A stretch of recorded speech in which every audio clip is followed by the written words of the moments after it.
Thử thách 24 giờ sống trong ống thoát nước. Lần này tớ chơi lớn. Mấy bạn nếu thấy hay cho tớ một like và đăng ký kênh nha. Ôi mẹ ơi, kẹt đầu tớ rồi không ra được. Giờ tao không thấy gì. Không mở được mặt.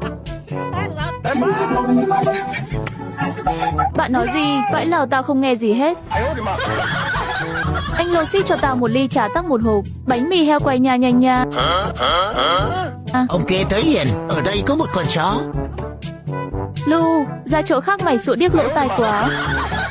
Bánh mì heo quay. Làm sao để ăn được? Chuẩn bị há miệng ra. Vãi, gì vậy trời.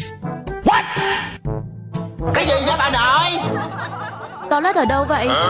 Ôi Thảo dùng con với. Cô Thảo cho. Này con ơi, cho cô xin 200 Thảo cái ống nghìn. nước không mà ăn 200.000 khổ ghê. Này cô kia đi đâu vậy? Con đang làm thử thách. Con ăn một miếng đi. Vâng, để con ăn mà. Ôi trời ơi,